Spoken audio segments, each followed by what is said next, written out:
Siapakah Zulkarnain sebenarnya? Tokoh misterius dalam Al-Quran, penjelajah dunia, dan pembangun tembok legendaris yang hingga kini masih jadi teka-teki. Banyak yang mencoba menebaknya. Apakah dia atau Alexander? Sayangnya, menurut petunjuk Al-Quran, keduanya belum sepenuhnya cocok. Lalu, siapa sebenarnya Zulkarnain? Mari kita bedah dalam surah Al-Kahfi ayat 83-101. Zulkarnain digambarkan sebagai raja yang diberi kekuasaan besar oleh Tuhan.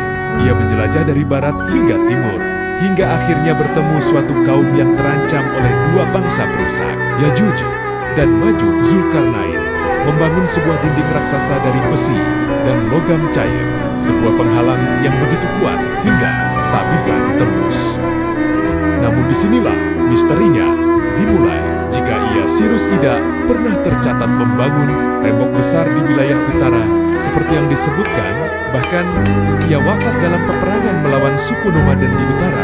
Sedangkan Alexander memang pernah dikaitkan dengan kisah ini, namun tembok yang diklaim sebagai peninggalannya telah runtuh dan bangsa-bangsa di sekitarnya masih ada hingga sekarang. Artinya, ada sesuatu yang tidak sesuai.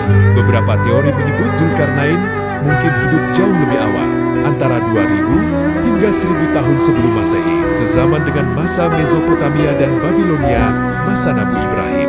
Di era ketika para raja menggunakan mahkota bertanduk sebagai simbol kekuasaan. Salah satu buktinya adalah prasasti Naram-Sin yang menggambarkan raja dengan dua tanduk, simbol yang sangat mirip dengan julukan Zulkarnain. Menariknya lagi, pada masa itu, wilayah pegunungan Kaukasus sudah mengenal teknologi logam, besi, dan tembaga, bahan yang persis disebut dalam Al-Quran.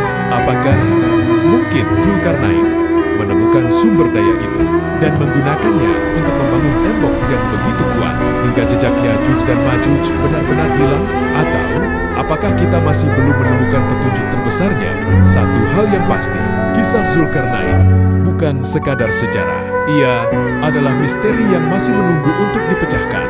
Dan mungkin jawabannya masih tersembunyi di suatu tempat di dunia ini.